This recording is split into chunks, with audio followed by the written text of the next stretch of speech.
Hello, my name is Justin DeClue, and I'm here today with Will Sloan. And you're listening to the Important Cinema Club.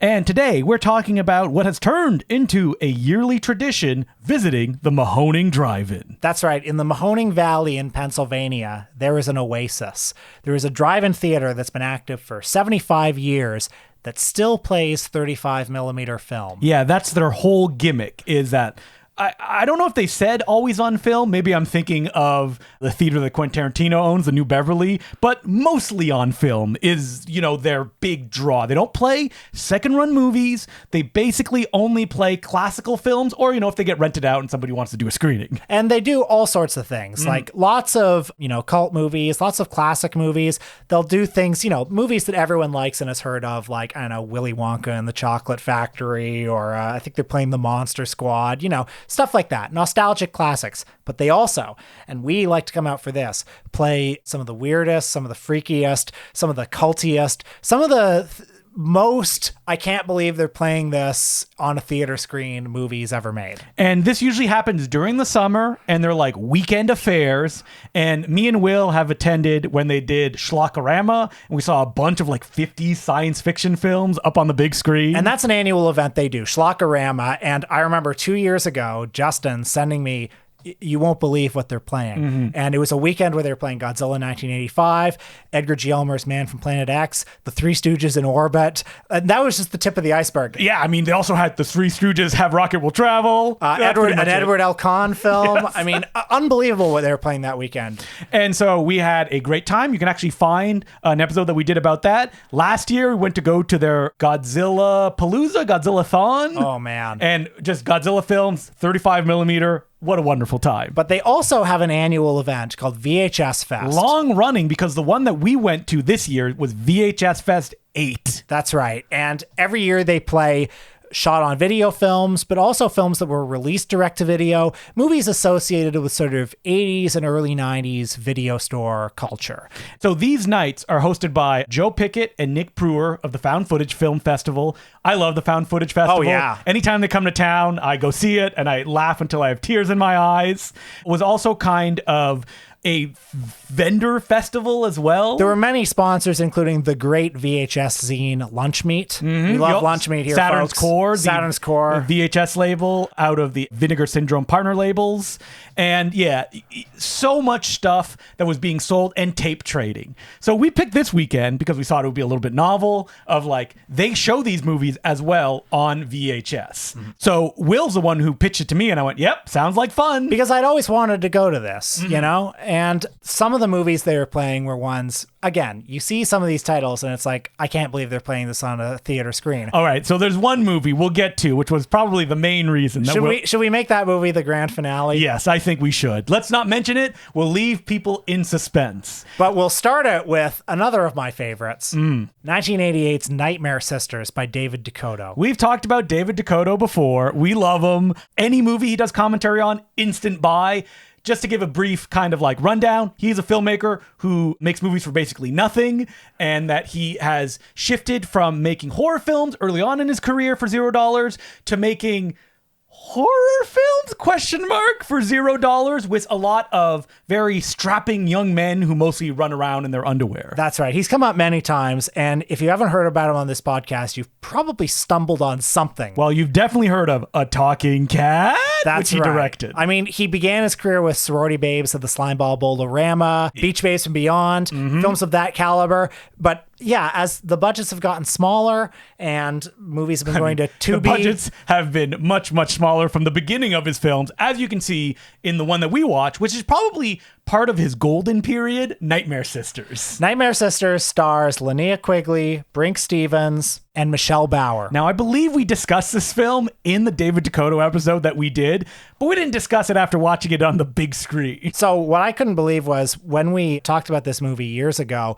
I gave it 1.5 stars on Letterboxd, which from one angle is what it deserves. Mm-hmm. But then from another angle, I kind of like this movie now. So if David DeCoteau makes this film, which is about 3 women who are possessed and then turn into topless, conventionally pretty women played by the same actors, but now it's their tops off. And then they basically I want to say like kill young men, but they don't leave the house. And the killing is just the men turning into smoke. Most of this movie. Okay, so that's the plot. Yeah, it's like looking at them stand in front of a wall, take a very long bath. And yeah, that's pretty much it. Yeah, so the viewing experience is this movie is 83 minutes in total with a lot of credits. And it starts with you got the three women. They're sitting there in their, I guess, sorority house. And they're talking. Whatever. They're talking. And they're all dressed up like nerdy. It's Linnea Quigley and Brink Stevens. Yeah, Michelle Bauer. Yeah, like glamorous screen queens of the 80s, but they're nerdy. And these takes, this movie... every scene is basically one shot that plays out in one go. This movie probably has fewer cuts than Rope. Yeah. And I was having a lot of fun just watching these actresses pretend to be nerds in these long unbroken takes. And then there are three like nerdy guys who want to have dates with them. So they come over and I fucking forgot. Yeah, they just have all their separate dates. There's a potion or whatever. What happens? They do a summoning thing through like a little orb. And then that's when they all get zapped. And they're topless and they're glamorous and they're beautiful. And yeah, then the bathtub scene. I'm tired by this point. Time to take a nap. I'll get to the VHS later. That's what this movie was designed for. Yeah. 100%. The bathtub scene goes on forever. And this is one of the most hilariously low effort movies ever made. As David Dakota says on the commentary of Nightmare Sisters, which is hilarious, he says, people have compared my directing in this movie to that of a security cam. And I take affront to that because security cams move left to right. And no, my camera just plopped right down, pointed forward. I mean, when you've got images like these, though. So it's so low effort, but first of all, everyone seems to be having fun. Yeah, absolutely. So that goes a long way. In the 2 days it took to shoot, roughly. There's a kind of audacity, a kind of nerve to the cheapness of this movie that I think is pretty fun. Like, the movie is kind of like, we all know what's happening here. Like, this isn't cheap. Also, the fact that David Dakota is gay, and this is so important about him, like, the movie becomes more interesting when you think about that. Yes, because it is a filmmaker making a movie for something that technically he would not be interested in and trying to, okay, this is what the 12-year-old boys in the audience want, right? And I think we're going to get something similar in another movie we're going to talk about later, or should I say series of movies. But in this movie, yeah, it's like, completely undisguised, like, okay, you want tits? Here they are. But also his caricatures of the men and the like heterosexual we get bullies. Into basically like we're pushing up against tighty whitey territory where they're like wrestling on the ground. His sort of caricature of homophobia, I think, is very funny in this movie. So it's hard to make a rational defense of this movie, but I enjoyed I think you can. I don't watching know. it on the big screen. They played it off of VHS. I heard some people talking afterwards. They're like, was it in black and white? Like, what was going on? The VHS looked, horrible. Love it. Loved it. I can watch a Blu-ray at home. Yeah. I want to go to the drive-in and watch it on the big screen. Now, I don't know who programmed the order of this film, starting with Nightmare Sisters. That is like the gauntlet is dropped. Oh my God. I mean, this is a chaser. Yeah, 100% a chaser. But nope, it was the first film of the first night of this VHS drive-in experience. So I must say, I was probably in bad condition to watch Terror Vision. Yeah, you had driven like 8 hours. Yeah, so having driven 8 hours, then watching Nightmare Sisters, I was like, drifting to sleep during Terror Vision. But I do like Terror Vision. I like Terror Vision a lot too. Charles Band production. Yep, directed by Ted Niccolo, who would go on to be one of the main band guys directing the Subspecies movies for Full Moon. He was also, I believe, the sound recordist on the Texas Chainsaw Massacre. So like a cool, like psychotronic, big monster. But also, a consumer culture parody where this, in what looks like a post-apocalyptic world, basically. This family gets a satellite dish. The family includes Mary Warrenoff, by the way. Love it. They get a satellite. And also Beef from Phantom of Paradise. They get a satellite dish that sort of makes all their dreams and wishes come true. Yep. And what do those dreams include? A big monster that gets in their pool. And this is a movie, every time I remember, is like, oh man, it ends kind of on a bummer, doesn't it? And yes, it does. But it's fun to have that experience. And it's when I feel like haunted a lot of people who saw it on video when it came out and has only grown a cult audience since then. It's had like multiple special editions. I know Shout Factory put it out. It's beautifully designed in that, it all shot in very Italy cheap way. in that like empire. Like they have the studio, they have all the designers and the cinematographers, and it looks like you never get a movie like this. Like what is basically like a LARF at this scale. And you know what? Very fun to watch. And by this point, Will was getting a little sleepy. Just a little sleepy. maybe. So we didn't stick around for the third movie, but you were getting a little sleepy too, I think. Well, I had already seen the third one, Robot Ninja, directed by J.R. Bookwalter. Which I caught up with this week. Yeah. So what's weird about this is that J.R. Bookwalter, the director, was there. He was selling his movies at the table, but he did not come and introduce Robot Ninja. Yeah, no wonder. No, I'm kidding. He has a bit of a kind of difficult relationship with some of his movies. Robot Ninja is interesting because this is the film that he made after The Dead Next Door. And The Dead Next Door was a multi-year process shot on Super 8. Sam Raimi helped out with a bunch of stuff. Bruce Campbell dubbed the voice of the main guy. And clearly it didn't lead to that much. So Robot Ninja is something that was funded by David Dakota. And could you explain just a little bit more about who J.R. Bookwalter is? Yeah. What did he do after this? So J.R. Bookwalter, The Dead Next Door, that's probably his defining thing. He made that very young, and it took a long time to make. And after that, he's a guy that he did Robot Ninja, and then David Dakota started to give him money to make movies that would be released directly to VHS. So you can find these because J.R. Bookwalter has his own Blu-ray label now, and he's released them as the bad movie police, where each movie gets less and less money until they had I think maybe $500 to shoot Humanoids from Atlantis or something was along that title. And J.R. Bookwalter kind of washed his hands with making those kind of movies and set off on his own, making no budget horror films. J.R. Bookwalter is a guy as well that he tried to create a community around his films. He edited Alternative Cinema Magazine, which if you've looked into VHS stuff, you will stumble upon because there's a whole bunch of them. I think they're great. Lots of lost magazine texts of articles and interviews you don't see anywhere else. And then he moved to LA, and J.R. Bookwalter was kind of a leading figure in the transition from shooting on film and editing on film to shooting on video and editing on video, the later Full Moon pictures. Some people would say maybe the downward slope of Full Moon, but he was trying to do stuff hey, shoot on digital. We'll do something called film look to make it look like film. It does not work. Yeah.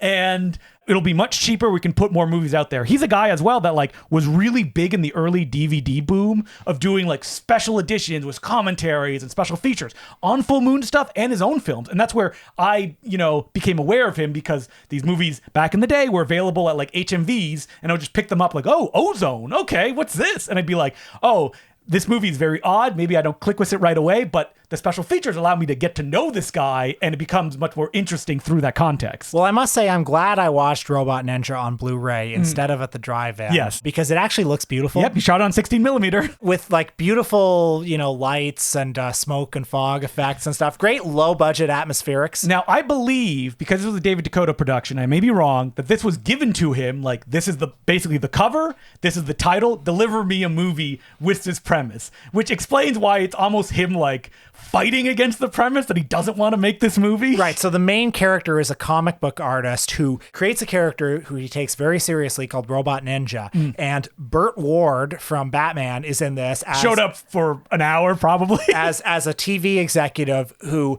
is yeah, we're going to turn Robot Ninja into the new Batman. Mm-hmm. He's not playing himself, by the way. No. But he's we're going to make it campy and spoofy. And, in exchange for ruining the character, compromising the character, this comic book artist gets paid money. Mm-hmm. And he uses the money to turn himself into his character, yes, Robot Ninja, and become a vigilante. But the thing is, he sucks at it. Yes. It's basically treated as if oh, what if someone actually tried to become a vigilante? And it's not even played comedically really either. No. It's very painful and miserable. Well, I was impressed by the gore effects in this movie. Yeah, that's a good gore And there effect. were a lot of them, really great low budget gore effects where there's a scene where he's basically doing surgery on himself after a failed mission out that just goes on forever and ever, just spurting blood, and his face becomes just deformed throughout the course of the movie. It almost feels David Cronenberg-ish, the way that he kind of and that's what's great about this movie, in that when you would rent this on VHS, I don't think anybody got what they expected. No. And I can't imagine they were yeah, this is fun, I guess, because it's almost like, this is what you want? Yeah. And like the way that it ends is like, oh, I guess that's the end of the movie, right? Yeah. There's nowhere else to go from here. Yeah. Anyway, would recommend. One thing I'll say about this weekend at the drive-in in contrast to other weekends is, I mean, I have the great time that I always have at the Mahoning. I think the movies were a bit more of a mixed bag than they've sometimes been when we've been there. But then again, that may just be my bias because, hey, you show me Have Rocket Will Travel or The Three Stooges in Orbit, I'm in heaven.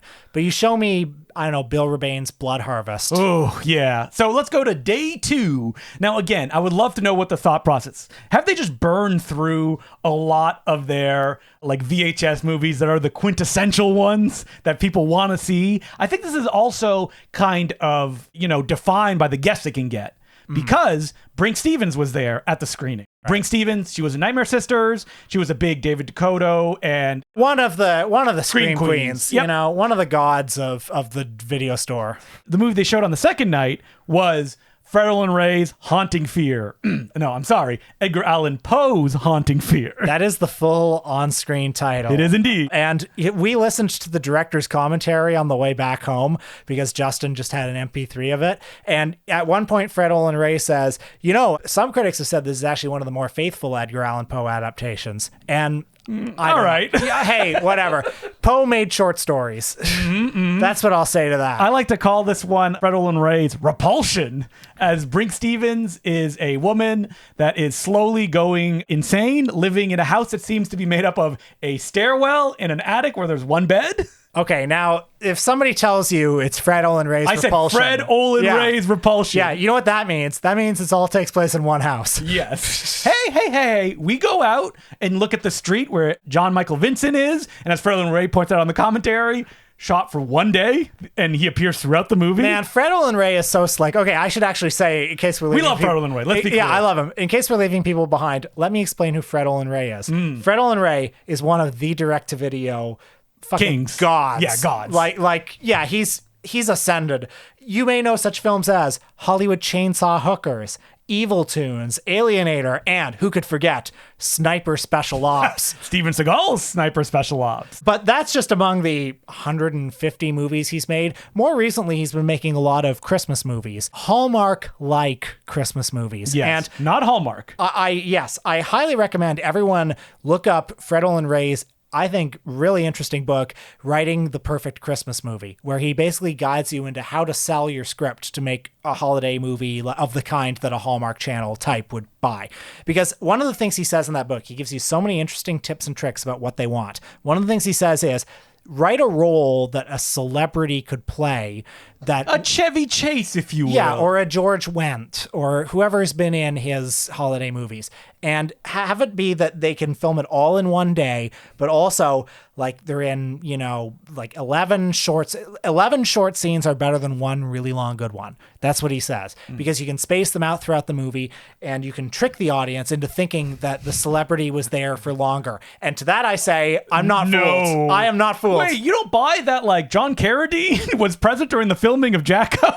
Yeah. That's one shot where he doesn't talk. That's a very special case. Even though his name is above the title. But yeah, in this movie, Jan Michael Vincent, he's in the car a lot. Yep. He visits Robert Quarry by a pool at one point. But let me tell you why. Why do we like Fred Olen Ray? This is an important question. Yeah. I'll happily tell you why. Because there's an old guy in this movie, and Justin said, I wonder who that old guy is. He must be in some old movies. And I said, okay, I'll find out who it is. Well, of course, it's Robert Clark, who was in The Man from Planet X, The Body Snatcher, Bedlam, Beyond the Time Barrier, The Astounding She-Monster, Frankenstein Island, all sorts of psychotronic classics. That Fred loves. That's right. Fred casts his movies with the most... They're so washed up, they're basically like skeletons on the beach. Yeah, nobody is casting these people. This is what I like about David Dakota. Yeah, he loves that as well, too. Even in his, a talking cat, he'll get, an actor that appeared in, 2 Rin Tin Tin movies that he just loves and wants to put in his film. I mean, when I interviewed David Dakota many, many years ago, I asked him about Christine DeBelle, who's in A Talking Cat. And, folks, you may remember Christine DeBelle from The Big Brawl with Jackie Chan, Meatballs, of course, the X-rated Alice in Wonderland. And He said, Produced by Charles Band, or is that a different one? no, from the 70s. A different X-rated Alice. You don't know this one? It was by the No. people who made Flash Gordon. Oh, okay. Anyway, he said that like Christine DeBelle basically was not acting for 20 years because she was raising kids. She did a great interview, though, where she's like, I don't understand how Jackie Chan's English is not any better. Remember in Shock Cinema? I do remember that. She said, we used to go over lines in the trailer, and it's like, he's the same then as he was now. But she wasn't acting for 20 years because she was raising a family. And then she's an empty nester, so she's like, okay, I'll send out some headshots. David Duchovny gets her headshot. Christine DeBelle. Christine DeBelle from Meatballs. And she's like, you know who I am? And how can you not love a guy like that? And it's the same with let's Fred not Olen Ray. forget Santa's Summer Cottage, I think it is, where it's just a bunch of like 80s action stars not doing any action, just hanging man. out. So Fred Olen Ray's Haunting Fear, yeah, it's Brink Stevens, I think, acting the hell out of it. I think she's doing a great job. Yeah. She's really quite good. Yeah, it's a Repulsion-like story, but then the cinematography by Gary Graver. It's great. Excellent. Yes. I think this movie has some atmospherics, more atmospherics than usual for Fred Olen Ray. What does he say at one point? He's like, I had to put this in here to beef that running time up, like when we listen to the audio commentary. Well, because Karen Black is in this movie. Right, And yeah. her whole character is here to beef up the running time. Yep, because it doesn't really affect anything. You could get rid of it and it wouldn't change a thing. And I think if I have a problem with this movie, and I do, it's that. I like this movie. I think it's one of Fred Olen Ray's more polished efforts, which So he do I. also shot in 6 days. You know what else shot in 6 days? Supposedly, Detour. It didn't. That's a I know lie. it did. That's why I said supposedly. Yeah. But I don't know. You could do You know a lot what? worse. I bet you Fred Olen Ray does that 6-day thing because that would have been commonly accepted when Detour came out. And he's Right. talked about this before. Is this the one that in the background? Yes, it is. That there's a Poverty Row film stock certificate in the background. That's right. Because he talked about on the commentary that he said he was at a gun show. He was like, oh my God, there's a whole box of PRC, Producers Releasing Corporation certificates in here. Man, I gotta buy these and give them to friends and family. To which I say, Fred, you still got them? Me and Will, we'd love to have one. So this is what I would say. Yeah, if you're interested in getting into Fred Olen Ray, you're interested in appreciating the art, here's what you need to do. You need to love movies. Yes. You need to delight when Robert Clark shows up. And that's basically it. And I would say on top of that, just like forgive the movie. Read his new autobiography. Yes. By Fred Olen Ray. If you do not find that endearing, the fact that he was like shooting a film on weekends called Biohazard with his son playing the monster, I believe his 6-year-old son, then like you can't help you. Those movies are just not for you. Yeah. And I will say, when I started, I probably say it in the Fred Olen Ray episode that we did, I did not like these movies because I was like, for obvious reasons. I was like this too. Yeah. In fact, I think I've evolved on the subject of Fred Olen Ray. When you listen to our old episode, I think I'm quite disparaging about some of those movies, and I'm not saying they're good. No, but there's But things to enjoy in them. and if you I will. like him, and that goes a long way. When I feel the guy's personality, then I like the movie more. All right, so let's skip over the movie that played after Haunting Fear. We'll get which to is it. wild that it played second on the Saturday. That's right. So third, here's another great auteur, Bill Rebane, the Wisconsin-based filmmaker who made Monster a Go-Go, The Giant Spider Invasion, Rana, as well as so many awful films. It's Arrow that put out a box set of Bill Rebane films. That's right. I believe. None of the good ones you'd want. Well, okay, sorry. What are the good ones? Point me to the good Giant ones. Spider Invasion, that's the good one. The one where they put the spiders on the VW bugs and they drove around. And that's what's good about it, basically. And So- I mean, but like someone like Fred Olen Ray, if you look into Bill Rebane's story, like he basically started his own studio on basically the property that he owned. He's still kicking, isn't he? Oh, he's and he's alive. got a lot of Great opinions. Yeah. Politically, he's terrific. Probably his most famous film is Blood Harvest. Mostly because it stars Tiny Tim playing a clown. And if you don't know who Tiny Tim is, because it's 2024, why would you? Yeah. Tiny Tim was a strange man who would play the ukulele and sing in a high-pitched voice. He would sing like that. He was an unusual fellow, very odd.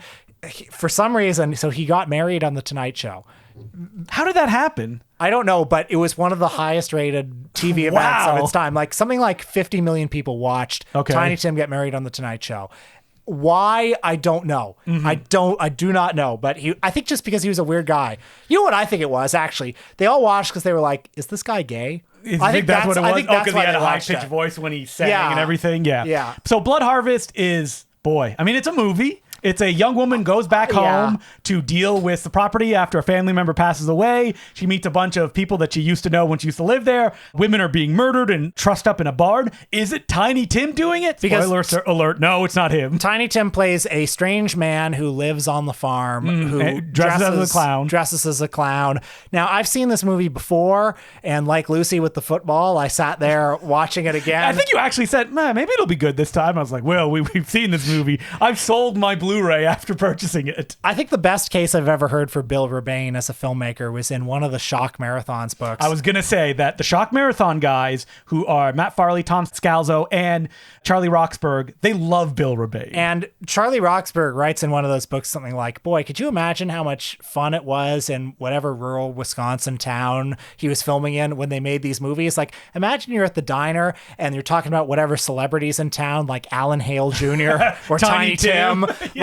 Like think of how fun that was. And I can sympathize with that because these are, whatever else you say about them, these are honest to God regional productions outside the system. The thing about like Bill Rebane films is that the more boring they get, the more interesting they get for me. I Like agree. the ones on the Arrow box set are like airless, like art chamber pieces, while Blood Harvest, the issue is that it's too much a slasher film to the point that like Bill Rebane went back and released a version where he edited out all the nudity and violence. Well, I mean, knowing Bill Rebane's politics, I'm surprised this movie has so much nudity and violence. there's a lot. But I guess, That's what sold. Yeah. Work as a distributor. I don't know the whole story behind Blood Harvest. I'm sure there is 50-page essays I can read about how it was created. But mostly, like, a problem with a number of the movies that we watched this weekend is just they kind of spin their wheels in the midsection. Isn't that what a VHS movie is? No, it is. And Yeah. like you're getting to that 90-minute mark. Yeah. Just by hook or by crook. Just so many scenes of people wandering around the ground. Because if you're talking about like VHS movies, if you're like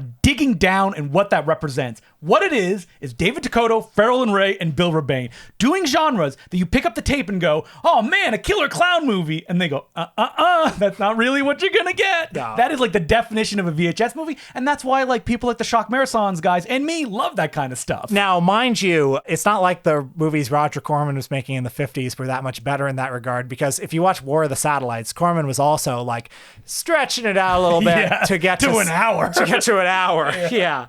All right. So So a lot of it depends on just what flavor of shit you like. You know what I mean? yeah, what I bounce off of something like Blood Harvest is I don't like him working within a recognizable genre because I'm like, I don't really Well, like this. the spirit of this movie is a little sour, I think, compared to Nightmare Sisters, Yeah. which is such a joyous experience. Yeah, like no one making Blood Harvest really feels like they want to be made, Nobody's except having maybe fun. Tiny Tim. Now, lest I sound too negative, the worst night spent watching Blood Harvest at the Mahoning Drive-In is better than the best night anywhere else. Oh, absolutely. Heaven on earth. Yeah, absolutely. I'm sitting there. I'm on my fold-out chair. Oh, you're munching on that delicious Great popcorn. I'm watching Tiny Tim and Blood Harvest. I'm having a great time. trying to keep your eyes open. Trying to keep my eyes open because it's getting so late. So like the movies start at 9-ish. Yeah. There's breaks between each movie.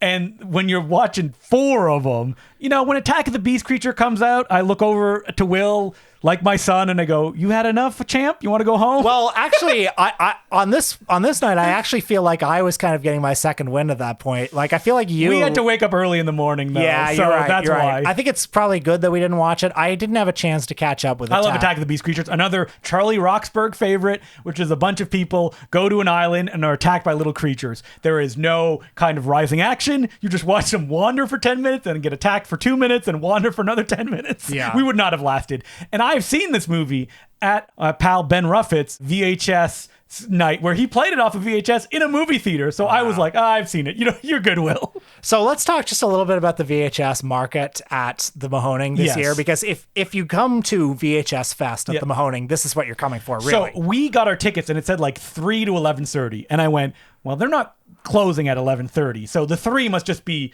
a random time that they picked up. Incorrect. That Friday, Saturday, and Sunday, all those vendors would set up at 3 o'clock and basically go to about 8, which is when they started to shut down because people are arriving and the movie's about to start. So what are some of the things that you got from these vendors? Because this was an insane experience to me. This is like if I went to a shopping mall where every single thing was something I wanted. Well, so the good thing is that I do not collect VHS. I cannot open that Pandora's box. I know. Will does more than me. And very expensive. And I'm not an insane VHS No, yeah, collector you're more either. interested in stuff that, let's be honest, people probably would not put that much of a monetary value on. Like, you're not looking for like the big box of Spine or 555 or something like that. That doesn't really interest you. No, although I will say when Vinegar Syndrome, the store in Toronto, did their 50% off sale, you know what I got? What? I got the VHS of Zombie. Oh, The big box. Big box. So you still covet the idea of that. That would be one. Did it cost a lot of money? $45. So it would have been like 90 off. usually. Yeah, exactly.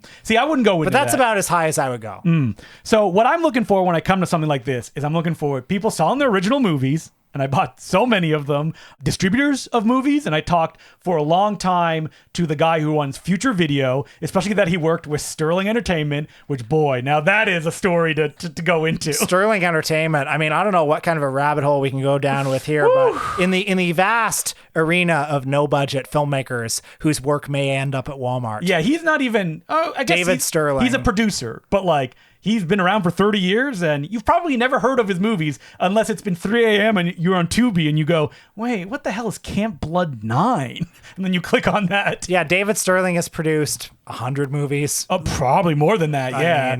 And so the Future Video guy, I picked up a bunch of stuff from him. Ooh, I don't have it in front of me right now, but there was another, like, just film production. They shoot all their movies on VHS, and they were selling, like, a bunch of their Blu-rays, so I literally bought every Blu-ray they had, including, like, Blood 6 Psychosis, which my pal Adam Thorne played at his festival a couple of years ago, and zines. If there's zines, someone is selling them, it doesn't matter what it is, I'm going to buy it. So it's weird that it's like mostly anything new within the sphere of the stuff that I like. Boom, you got your money. Especially indie filmmakers, because no one usually buys indie films with those things. But gimme, because where else am I going to see it? Especially if the filmmaker is selling it directly to me. I'll tell you a few of the big VHS boxes I got. And boxes with tapes inside also.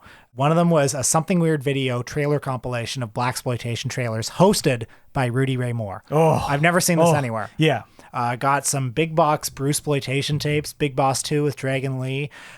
This was a Blu-ray, films by David the Rock Nelson.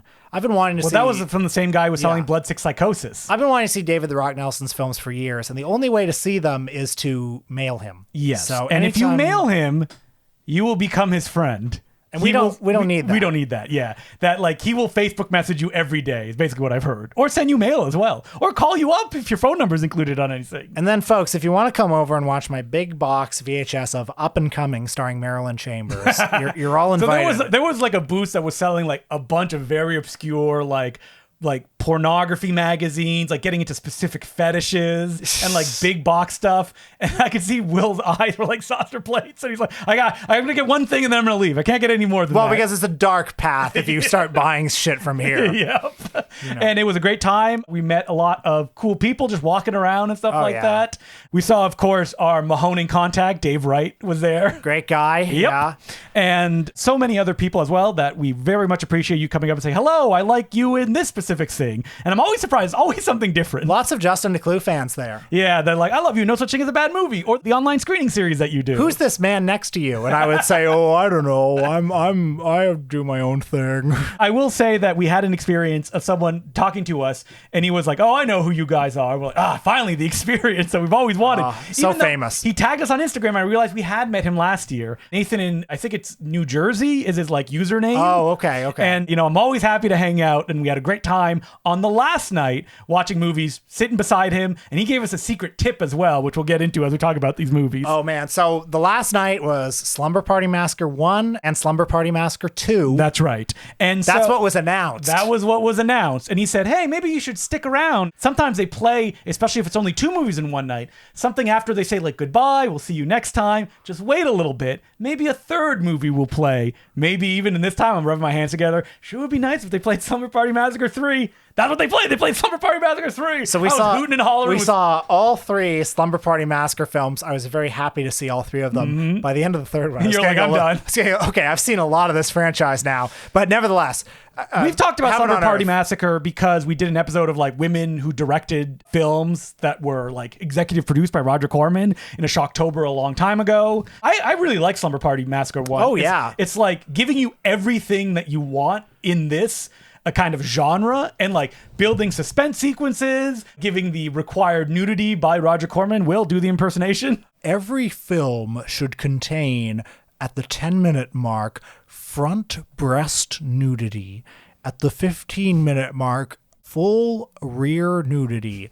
By the 30-minute mark, breast nudity and rear nudity. And then, you know, on and on and on. The man had it down to a science. And watching this movie made you realize, like, wow, back in the day, Roger Corman let people put things on dolly tracks. They actually look like real movies. And when I say back in the day, I do mean back in the day. This is 1982 this movie came out. I mean, this movie is notable. In fact, all the movies in this franchise are notable for being made by creative teams of almost entirely women, committed feminists, in fact. The first one is directed by Amy Holden Jones and co-written with Rita Mae Brown. Women who hated the slasher genre and what it represented. Amy Holden Jones, of course, later went on to direct Love Letters with Jamie Lee Curtis. I've never seen Love Letters. That was also, I think, a Corman production in some way, but not often. Yeah, it was right the next year. Not too. often thought of as a Corman production. And then Made to Order and The Rich Man's Wife, which I'll be honest, I have not seen. But Slumber Party Massacre, as Brink Stevens said in her Q&A, Amy Holden Jones was much more, you know, compared to some of the male filmmakers who were a little reticent about nudity, like David Dakota, for instance. Yeah. Amy Holden, like, do it. Let's go. Amy Holden Jones, this committed feminist, is like, more nudity, more violence. There's a famous shower scene early on in Slumber Party Massacre. So I'm giving you all the nudity right away. It's legendary, where the camera just pans across these women, camera goes down, the screen is full of this woman's ass, and then it goes up. As if they're saying, this is what you want, here, take it. I think it's fascinating as well as that if you think about it, it's actually structured like Halloween, where it's like multiple houses that this stuff is happening and people are intersecting. And like Halloween, it's like, this is the killer. There's no mystery. There's no like, oh, who did it? It's just, he's right there up on screen and he's murdering these people. That is it. And the killer in the first movie is basically, in the parlance of our current times, what we would call an incel. And he's got a big drill. Yep, that he'll hold between his legs, as you see on the famous poster. What could the drill be symbolic of? I just can't quite figure it out. And I'm going to spoil the end. At the end of the film, one of the ways they defeat him is they cut the drill. You know what? It rules. It's super fun. It's a reason. 77 minutes. And every minute is packed with stuff. You know why? It's like a bullet. They literally have to prove themselves. They cannot just like Amy Holden Jones go, oh, you know, I don't really want to do this. Like Peter Bogdanovich, I don't like horror films. I want to try to make something different. No. She's like, I'm going to give, every scene will be a suspense sequence. Yeah. And that's why we'll have an impact in this wave of slasher films that is dominating the market during this period. Now, Slumber Party Massacre 2. Slasher film's still popular, but you know who else is popular? Freddy Krueger. Yeah, so this is 1987. It's 5 years after the first one. And I mean, there are some people who think that this is the best of the three, and it might be. It's the weirdest, definitely. Yeah. So it's kind of as you say, it's kind of a Nightmare on Elm Street riff, where there's a killer who's in a rockabilly, an Andrew Dice Clay. Yes, that is basically what he is. He's got the jacket. He talks the same way. Yeah. No, limericks or anything like that. Much of my disappointment. But he's Andrew Dice Clay, and he's basically 1987. That would be like peak Andrew Dice Clay, wouldn't it? And he's basically a bro. He's basically a toxic guy. And he's also a figure that, unlike the, killer in the first one, basically undefeatable because he's like a mystical. They never try to make any explanation of where he's from. He's just there and he just murders them. I mean, this movie just stylistically kind of goes all out. Like it has what used to be called MTV style editing. The wacky like dream logic of it is pretty cool. It's a chien andalou of Roger Corman's late period 1987. Yeah, this one was written and directed by Deborah Brock, who unfortunately kind of became a TV director. I mean, I don't know, maybe she's having fun, but let's be honest, I like it when there's feature films that are attached to their names. And she's probably most, I guess, infamously known for directing 1991's Rock and Roll High School Forever. Have you ever seen that one? No. Oh, not a very well-liked film. Maybe it needs to be rediscovered. I do like that afterwards, she directed under a pseudonym 4 episodes of VR Troopers, one of the many Power Rangers ripoffs. Well, that I've seen. But Slumber Party Massacre 2 has a lot of imagination and a lot of energy. It doesn't have the sort of silver bullet efficiency of the first movie, but it's amusing and it's funny. And and the people making it are having fun. Yeah. Like, even if she didn't want to make a slasher film, she finds ways to make it interesting for herself. It's basically a musical. There's a musical number every 10 minutes because the main characters are in a band. Well, it feels like sort of a best case scenario for a Roger Corman movie at this point, where it's like, since it's delivering, every 10 minutes what it has to deliver, in the time between that 10 minutes, they can do a lot of like weird stuff. Now, I don't think that's necessarily the case with 1990's Slumber Party Massacre 3. Now, there is a big gap in Roger Corman, just as someone funding movies, from 1987 to 1990. And you can tell it within minutes. You can tell it instantly, yes. Yeah. It's got a different sheen to it, just a different vibe. And famously, Sally Madison, I remember hearing this in interviews, she, out of all the directors who made these movies, she did not want to make this film.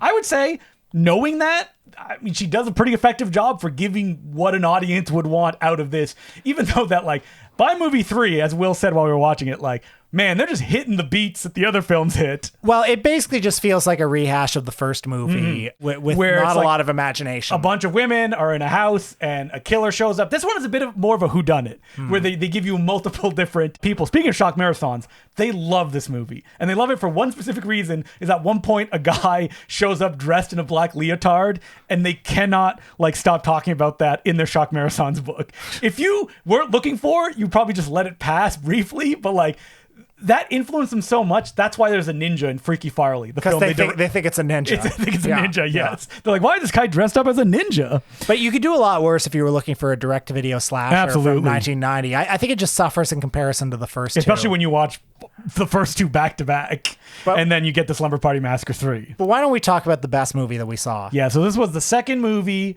on the Saturday, and it was mainly the reason that we went, even though that when we booked our tickets, we did not know these films were about to be released on Blu-ray. But I still would have gone. I still would have gone. Because to see this movie on the big screen, this is a movie that I've wanted to see for 20 years. And we've hinted at it before. It is David the Rock Nelson's Conrad Brooks versus the Werewolf. David the Rock Nelson is a Chicago-based or a suburban Illinois-based filmmaker. I guess that's what you would call him. Yeah, absolutely. He's a filmmaker. Yeah. He's made films. Why are you saying it with such hesitation, as if maybe the form because of I've what seen the movies.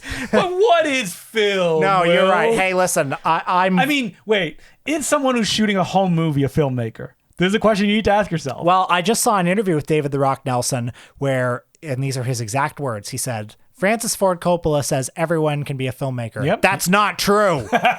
Just because you put something on YouTube doesn't make you a filmmaker. Those are his words. So he's leveling himself up. I'm saying I'm much more open in my definition than David the Rock Nelson is. So David the Rock Nelson is basically pure, how would you say, pure? id? Yeah, he's pure movie making something. Yeah, so when you're 5 years old and you're getting together with your friends and you just saw Frankenstein versus the Wolfman, and you go, man, that's not the movie that I wanted. I still loved it because I have nothing else. Let's make the version that we would have wanted to see. And then imagine 30 years pass, and you're still making that movie. You're still the same boy. And you have not grasped storytelling, structure, plot. You just want to make a movie where, I guess in this case, very old men are hunted by a werewolf, played by you, the director, that goes, and that's 50 minutes. So there's a lot to explain in Conrad Brooks versus the Werewolf. Boy, yeah. It's 50 minutes long, so...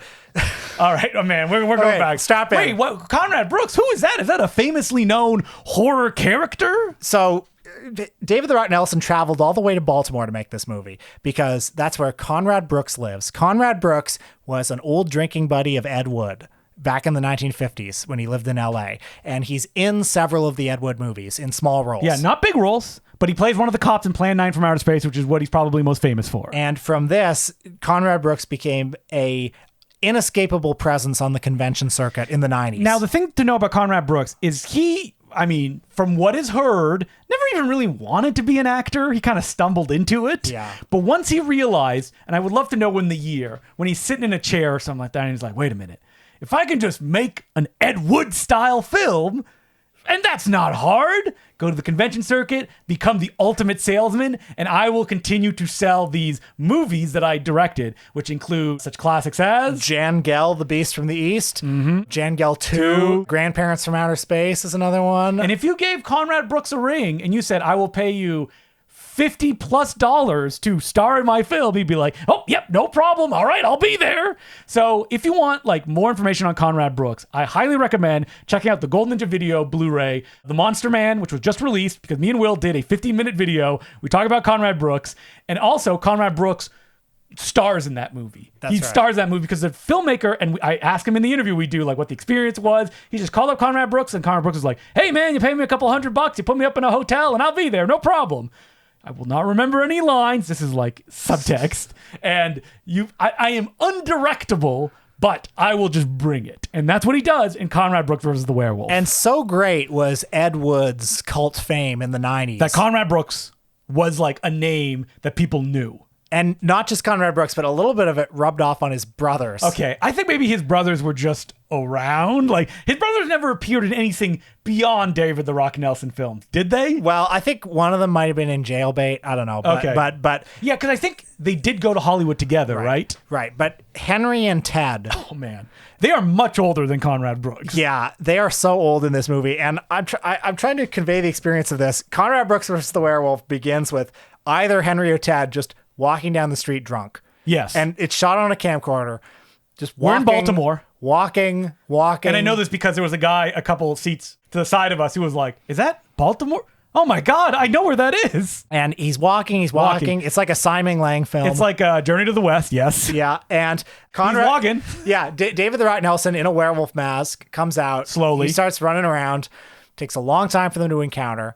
And then Conrad Brooks shows up, and he's told by his other brother, the werewolf is loose. And Conrad Brooks is like, I gotta get the werewolf.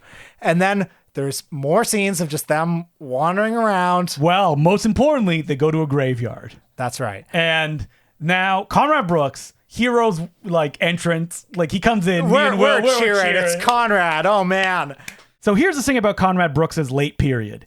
If you want him to give it, he will give it. And boy, he'll give a lot of it. He'll give a lot of it. You just like, you let him loose. So the werewolf kills one of his brothers, and Conrad, full emoting, he's like, he killed my brother. The werewolf killed my brother. I gotta get the werewolf. And throughout the whole movie, he's dropping references to Ed Wood. Yeah. Like my good pal, Ed Wood. So there's a part where he sees a grave and he's like, that reminds me of that picture, Plan 9 from Outer Space, when Tor Johnson rises from the grave. Or there's another scene where he sees a grave that's marked Johnston. He says, that reminds me of my good friend, Tor Johnson. All right. Now, this sounds like there's some kind of structure to this movie. There is not. It's some old men just wandering through. And no music. And because I don't think that David the Rock Nelson had like anything beyond 2 VCRs that he hooked up together. He did not have the technological capabilities to do music. And that like a lot of David the Rock Nelson growling and walking to at one point, the werewolf makes out with the statue. It takes a long time to happen. Yeah, and people need to understand though. Me and Will are sitting here. No, not just me and Will. The whole drive-in. And as it plays, I think there's a feeling of like, what is this? We see cars start to drive out of the drive-in. Now, fuck those people. But anybody who walks out of this movie. As it's playing, me and Will, we're laughing, we're cheering. And the whole drive-in is laughing and cheering after a while because you feel like you're being driven insane by this movie. This movie is like... Obviously, David the Rock Nelson knows that Plan 9 from Outer Space is considered a bad movie. Mm-hmm. And he knows he's doing a sort of horror comedy. But there are decisions in this that are like, why? Mm. So... I don't think you need to ask why. Yeah, I think you just need to ride with it. Okay, so let's talk about the last scene of this movie. I mean, the last half of this movie, it feels like. Where Conrad... Wait, I don't want to skip over some stuff. Because we cannot... skip over the scene where Conrad rips his shirt off and throws it at the werewolf. Oh my God. So you get full, like, shirtless Conrad Brooks. 5 minutes it took him to get that shirt off with his enormous stomach. Yes. Conrad runs in this movie. I was impressed. I feel very bad. He's very winded as well. Yeah. Multiple times. But it ends with him running over the werewolf with his car. The werewolf's only weakness. And this takes forever. Basically, the way they did it is they have, like, Conrad, which... Boy, David the Rock Nelson is a brave man. Like Conrad behind the wheel, just like slowly go towards him in a car, and then David the Rock Nelson pretends to like be hit by the car. This happens 30 times. Would you trust Conrad Brooks behind the wheel of a car? I don't know. I mean, that's why David the Rock Nelson is our generation Jackie Chan. And so I'm sitting there and I'm saying, I can't believe he didn't just get a dummy. Yeah, why didn't he get a dummy? Well, you know what? Conrad, he got a dummy. And then you see him run him over 30 more times. And Conrad keeps improvising this thing. He keeps going, I got the werewolf. I got the werewolf. He runs him over and he says, this one's for the Marines. No, he says, this one's for the Marine. And we're like, oh, was one of his brothers a Marine? But then he goes, this one for the Marines. Like a minute later, it's like, oh, I guess not. It's just whatever's on his mind. He's just yelling And then he starts dropping references. He says, this one's for the Marines so many times. Yeah. And then he goes, this is the last one. This one will finish you. It is not the last one. There's still 5 minutes left. And so then he starts saying things like, this one's for my best friend, Edgar Wood. He says Edgar Wood. Not his name. Not his name. And this one's for Bela Lugosi, my favorite actor. And me and Will are dying at this point. And it's like, okay, Conrad, we get it. You knew Bela Lugosi. And then he's like, and this one is for my ex-wife, Ruthie. And my kid. And you're like, oh my God. And this one's for my brother. And it's like, you just gonna say the name of everyone you've ever met? Yes. Wait.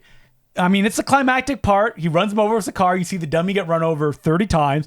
Then he pulls over, picks up a bat, and starts just beating the dummy on the stomach. Old man in a graveyard yelling about people he knew 40 years ago and just hitting him with a bat. Yep. And you got to get the Blu-ray of this movie. That's all I'll say. Yeah, so this movie was released on Blu-ray as David the Rock Nelson Volume 1 because I think this is most of his, I'm going to say conventional movies, I guess. Oh, man. Like there's actors These in are the it. most palatable ones. Yeah, because then you move into the Devil Ant territory. Oh, man. Where it's basically just David the Rock Nelson throwing it's the Devil Ant! And like throwing it at like celebrities at conventions that he meets. For 3 hours. It's 104, no, it's 170 minutes, I think. Yeah, right? yeah. It's David the Rock Nelson's Finnegan's Wake.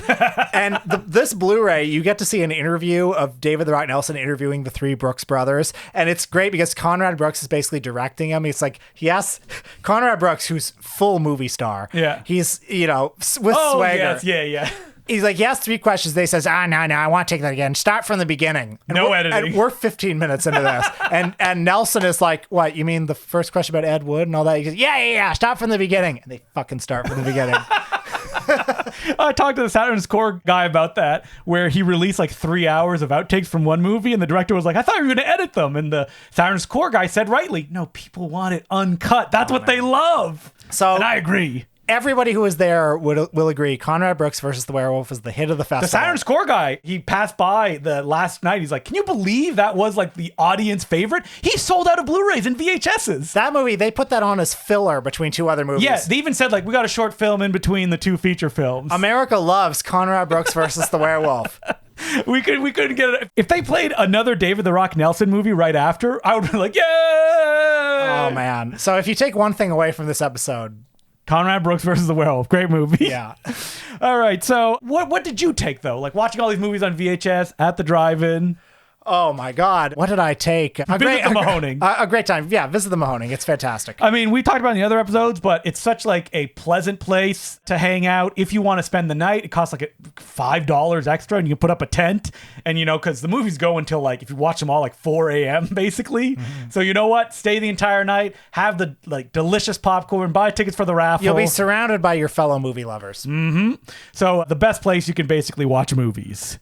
So hopefully, we'll be there next year, depending on what the schedule is, and if there's a weekend that we can get down, we gotta go. And I mean, you're gonna have a child next year. Yeah, that's fine, but I can make a deal. Who cares about your kid? You know what? The kid's gonna come see. I hope they show more David the Rock Nelson because the drive-in, perfect place to bring a kid because they get to stay in the car. You and your kid are gonna be making some little David the Rock Nelson movies. Absolutely. It's the Devil Ant. Yeah. I will be the David the Rock Nelson. So, as per usual, you can send us emails at importantcinemaclubpodcast@gmail.com. This one's for the Marines. Me and Will kept saying that for like the next 48 hours. When I start thinking about it, it's all I can think about. And this one's for Bela Lugosi. This letter is from Gage, and they ask, hello, Justin and Will. Justin, congratulations to you and your partner on your recent announcement of having a child. I genuinely hope all goes well. My son was born earlier this year, and it's been amazing so far. My question is this. Off the top of your head, do you have a canon of films you'd like to show your kid in the future? I'd rather my son come to movies more naturally if they're interested, rather than being Stockholm Syndrome into the terrible disease that is cinephilia. But there's definitely movies I'd like to share with some one day. What are your thoughts? Love the pod and appreciate all you've exposed to me so far. Well, I think it's pretty dangerous to start having huge expectations of Absolutely. The movies I loved as a kid, I would show to my. But if I were to have kids, I would almost certainly show them The Wizard of Oz.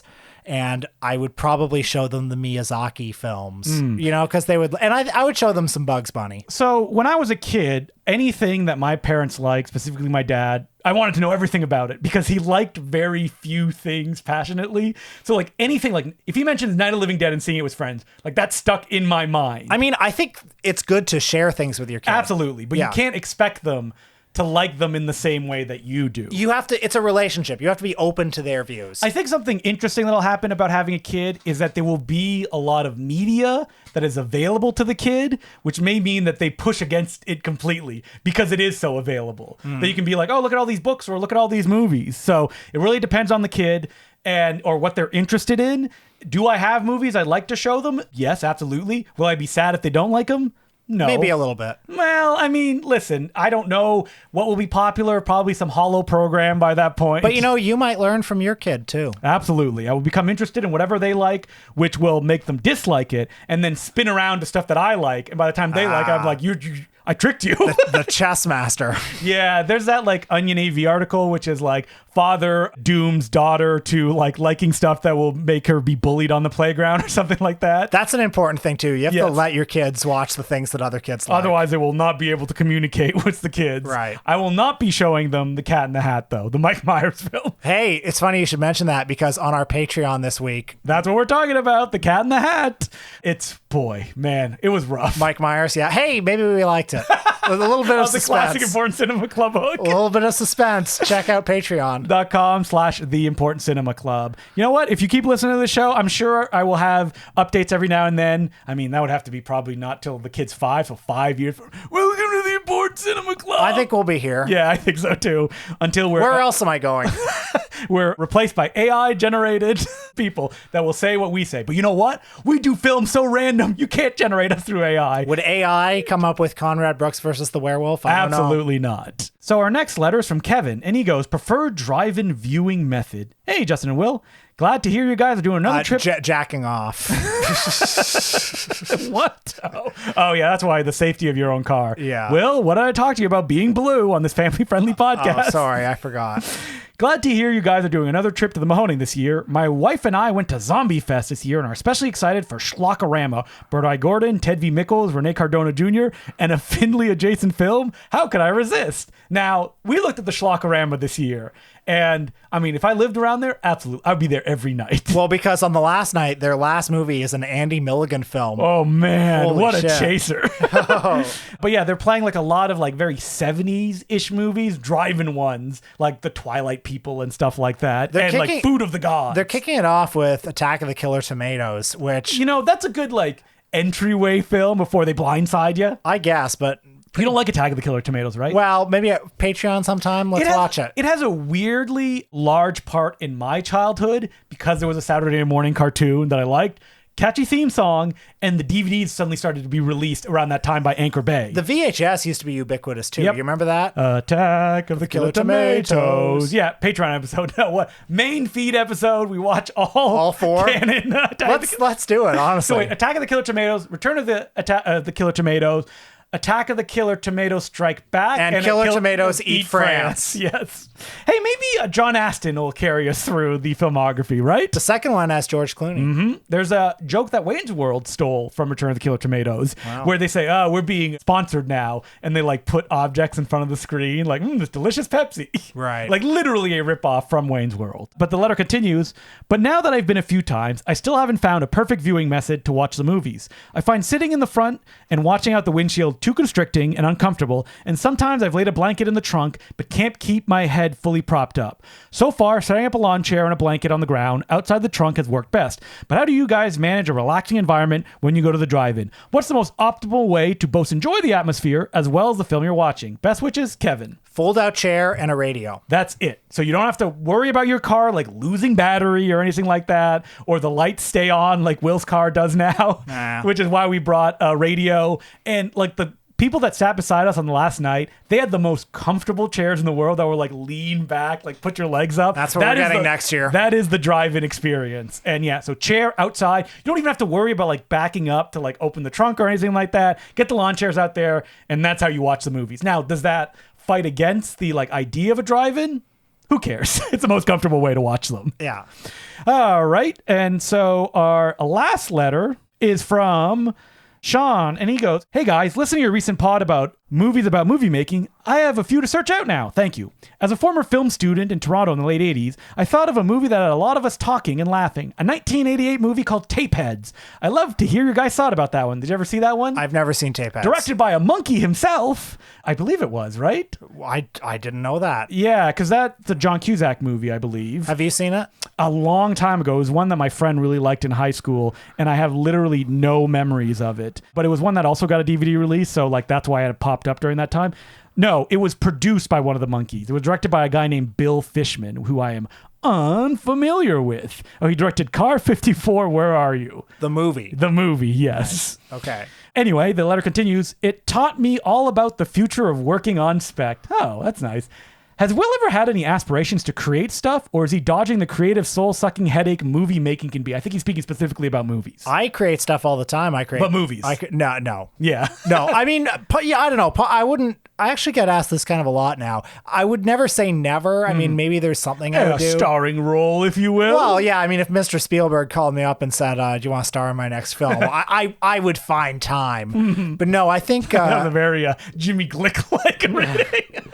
I could see myself, like, possibly something in the documentary realm would be within my abilities. But, like, you've never, like, held a camera, like... No, I'm not at all interested in the technical side. No, yeah. And I like to write. That's what I would like to do. And the letter continues. Has Justin said all he has to say, or is there something in the pipeline? I have not said all that I would like to say. If there's any millionaires out there who'd like to give me money to make movies. Justin always has a project he's tinkering with. Haven't seen Teddy Bomb yet, but Impossible Horror is a clear indication you should continue. I hope you do. Well, thank you very much, Sean. I agree with the letter writer. I'm actually working on something right now that I hope to finish shooting before my lovely wife gives birth. So that's what I'm working on right now. I didn't even know that. No, I was talking to her about this morning because I literally dug up a script I wrote during quarantine, and I was like, well, I can do this. This was do it. Done to be shot inside and with very few people. Well, hey, we just saw David the Rock Nelson. we saw. Mean, that's a little bit intimidating that it can reach that kind of audience enjoyment level. But yeah, my goal has always been to make as many movies as I could, and I haven't, which is a bit of a bummer. So I would like to get into that. You know what's interesting about making movies is I think the one thing that has kept me from making movies is literally doing things basically almost every week that I enjoy, like recording this podcast, watching movies. I know. Multiple podcasts. It's very busy. When I was at a job 8 hours that I hated, like I would write movies and shorts and things like that. So it's like, oh, I have some stuff to look forward to. But now I'm doing this, so it's a little bit harder. But movie making is the main thing that I would like to do, and I will do it again, I promise. But again, if there's any people out there who's like, boy, I have all this money that for tax-related reasons I would like to give to a filmmaker and expect no return on investment, give me a call. All right, so thank you very much for all those letters. And what are we doing next week, Will? Next week, we are going to be talking about Marlon Riggs, the experimental filmmaker. I thought we'd veer a little bit from Conrad Brooks to experimental filmmakers. All this Bill Rebane, David the Rock Nelson talk. You may know the name because there was recently a Criterion box set called The Signifying Works of Marlon Riggs. He's best known for the experimental documentary Tongues Untied. I'm sure we're going to watch that. We should probably also watch Black Is, Black Ain't, and Ethnic Notions. I feel like most of what we're going to watch will be related to the Criterion kind of like collection that was recently put out a little while back. So I'm always for, Criterion doing that kind of stuff with experimental filmmakers, which you don't do very often. No. So giving a chance to kind of elevate his work and hopefully have more people check it out. That's why we're doing the subject next week. And Criterion also, give us a call. Start sending us stuff. We love you, Criterion. Don't listen to any other episodes that we've done. Criterion, let me visit the closet. Let's do a video. What if they just locked it and then they just tarred and feathered you there? I have great taste. I'd pick all the good movies and Okay. Will, you're in the Criterion closet. What are you reaching for first? Chasing Amy. They do not have it. That's out of print. The Rock. Also out of print. Tiny Furniture. Oh yeah, Tiny Furniture. And you grab 5 of them and you put them in your bag. That's right. You're not going to be needing all these. They're like, oh no, those are structural Blu-rays that are keeping everything up.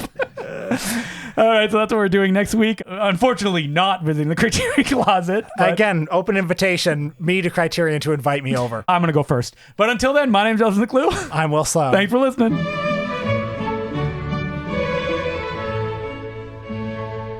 As per usual, I would like to thank our new patrons, who include Isaac Merrill, Taylor Smart, Celine, Aylin O'Dallin, Steve Sherritt, Christopher Polchin, Robin Zachary, Kevin Matthews, Michael Anthony Gonzalez, J Man, and Nick Cook.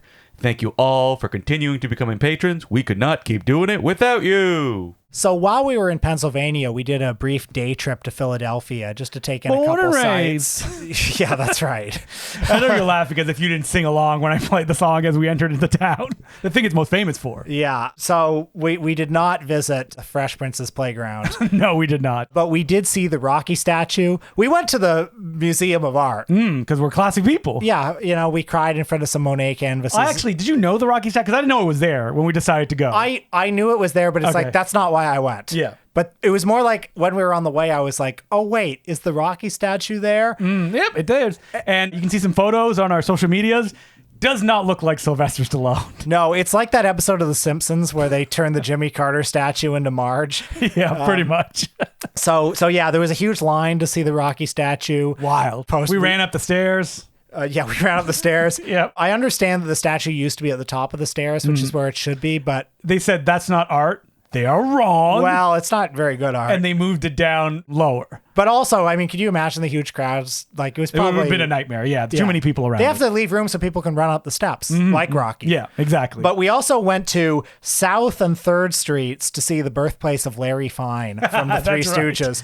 Right. There's a bar there that's now closed. We were very sad. Tragic. John's Bar and Grill, which markets itself as the birthplace of Larry Fine. And any of our Philadelphia listeners, I'm sure know, there's a huge mural of Larry playing the violin, which is so beautiful. And whoever takes that property next, I'm begging you, keep the mural. They're not going to keep the mural. They're going to gut it. There's going to be condos. They're going to go up there. I'm begging you people, like, that Larry belongs at the corner of South and 3rd.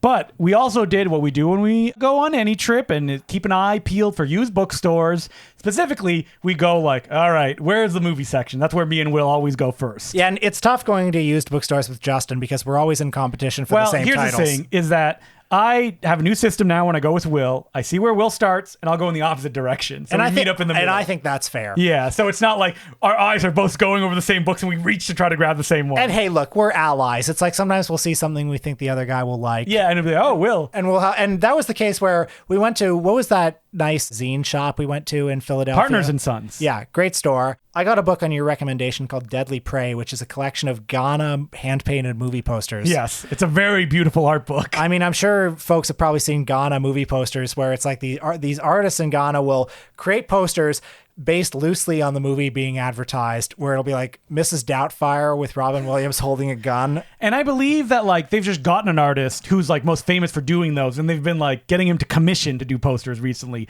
and it's been like an art gallery thing that's happened in LA.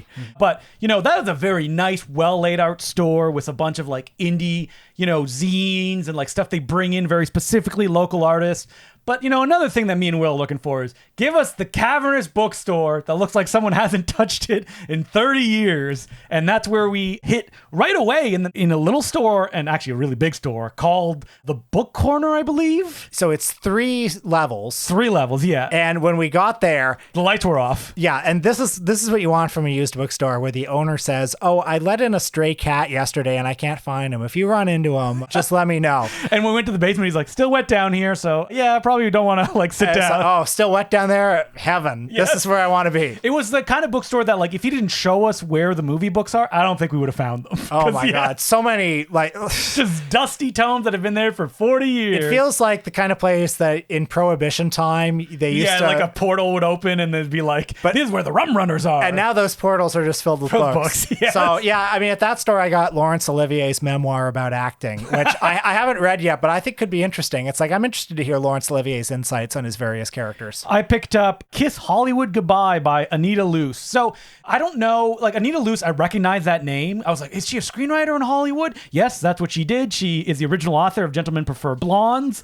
And Kiss Hollywood Goodbye is actually her second volume of autobiographies, but it's all about her time working for MGM, which is like, yeah, that's what I want. That's what I want. And I picked these books up because you have to look, when you look at these bookshelves, for the oldest looking book on the shelf. That's what you want. That's right, because that's where you'll find the stuff you won't find anywhere else. I mean, you pointed out this one book that was written by, a member of the Little Rascals, not one you've heard of. Yeah, no, you haven't. And it was published in the 50s and has a big blurb on the cover by Boris Karloff, who says he deserves to have his story known. And it's like, I mean, I guess that's positive. Yeah. I also picked up, I've talked about it before, Richard Fleischer's Just Tell Me When to Cry. Richard Fleischer being one of the great Hollywood journeymen who's made many great movies. Mandingo, yeah. Probably people know him from like Fantastic Voyage. I know him from Mandingo. 20,000 Leagues Under the Sea. Or that snooze fest, Tora Tora Tora. Listen, he can only be, take over jobs and do great work so many times. There's going to be stinkers when you make that many movies. We went to the big bookstores are great. The little ones are also great if they're well curated, which you're rolling the dice. Well, there was one that we went to in Buffalo called West Side Stories where you made an incredible discovery. Yes, the novelization of Spielberg's 1941, written by the co-screenwriter Bob Gale, who with Robert Zemeckis also wrote the Back to the Future trilogy. And I was like, whoa, I've never seen this one out in the wild. And the person at the bookstore was like, I'm so happy someone's excited by that. Because I found it, I was like, someone must like this. So I'm like, thank you. That person was me. And that store was across the street from another bookstore where, I got so many books there. Yeah. A book of Stan Brackage's letters. Yeah, that one was much more curated, you feel, of the person picking stuff was like, oh no, I want this. It felt very head shop kind of alternative bookstore, if you know what I mean. The person curating is very specific about what they're keeping on the shelf. I had to settle myself down. So much good stuff there. A book about Ruben Mamoulian. Yeah. A book about Warhol that I'd never seen before. Yeah. That's where I found that biography by the R Gang guy, which I showed to you. And you're like, okay. Wait, did you end up picking up that book that was the screenwriter that I found at one of the bookshops? That was I met Groucho or something like that. Oh, yeah. I this was a story we went to in Philly. It was a book called Don't Mention the Marx Brothers. That was all about somebody who was friends with S.J. Perlman. S.J. Perlman was, a famous New Yorker comedy writer, a big hero of Woody Allen, somebody who basically Woody Allen ripped his prose shtick from. But basically he was best known for having written some of the Marx Brothers films, and he hated it. Oh, really? He hated Groucho, hated all those guys, hated that everyone knew him for that. What is his biography going to be like? So I've only read a bit of the book so far. Very thin. It was a little thin. Well, book. I mean, S.J. Perlman was considered a great humorist. Yeah. He was very well known, but you can't beat Groucho. Nope, you can't beat Groucho. One book I picked up off the shelf is one that usually, if I saw the title, Cinema, I would assume that's Cinema with an S. Yeah, that I'm it's probably going to be not a good one. But then when I opened it up, I went, wait a minute. This is the one from the 1974 to be specific, that has all the interviews, all the filmmakers right in the middle of it. I've read a PDF version. Right in the middle of what, Justin? The porn chic, Will. That's what we're right in the middle of it. That's right. So right in the middle of having sex. Is that what you want me to say? Yeah, I recommended this book to Justin strongly because it was written by Kenneth Turin and Stephen Zito. Yeah, right during the middle of this, where it's it has interviews from the time of everybody involved in that scene. I remember reading the Radley Metzger interview, twice as elegant. You have everyone that you Gerard Damiano. Yeah, Russ Meyer. I think John Holmes, big John Holmes is in there. Yep. Oh, yeah, the Deep Throat Experience. A Star Is Made. This one, I'm surprised, has it not been republished? Because it seems like one of the kind of textbooks when it comes to this kind of stuff. Yeah, man, I don't know, but it's a vital document. So if you find it, especially if the price that I paid for, $20, which usually is pretty expensive for a used bookstore, but when you know that it's something this one doesn't show up that much, that is a very reasonable price. Now, this is another book you've got here, though, that is a stone cold classic. Yep, that is Stuart Galbraith's The Force, Monsters Are Attacking Tokyo, The Incredible World of Japanese Fantasy Film. It's an oral history of the kaiju boom of the 50s, 60s, and 70s. Now, I remember this being one that was $70, but I looked online. You can find it for about $15 most places. I would highly recommend it. when you pick up a book like this, you go like, oh, is it going to be like, a very surface level reading of these? It's not. This guy spoke to everyone. I think, didn't he speak to like Jun Fukuda in this as well? That's right. Like everyone is interviewed that was still alive. Jun Fukuda, director of Godzilla vs. Megalon and other films, who hated talking about those movies. Yeah, but supposedly thanks to people like Stuart Galbraith's The Force, started to realize, oh wow, like I have fans and people that genuinely enjoy these movies. God. Near the end of his life. If Jun Fukuda was here right now, I'd weep. I'd tell him how much he meant to me. Now, I have one last book because it was just on the piles of ones that I had recently purchased. We did not pick this up during our trip, which will infuriate Will because he could have gotten it in his hands as well. You see these Italian film posters. You're probably like, ugh. So many poster books. Yes. So I don't know why I picked it up off the shelf because there's nothing that like grabs my attention. But then I saw who wrote it. Dave Kerr. Who's Dave Kerr? The great film critic. Yeah. Chicago Reader for many years. And now of the Museum of Modern Art. So this is a book that was published by the Museum of Modern Art. And I was like, oh, easy. And it's all like weird little capsules of the Italian posters of Dave Kerr talking about like who drew it. I think it's broken through into sections of like who the artists are and little blurbs about the movies. Dave Kerr is one of those critics. If there's a book that he's written and he hasn't written that many, that's an instant purchase for me. So it was a good find. Hopefully books that people will want to go check out and go, man, these are so expensive online. That's why you got to go to the used book stores to pick them up.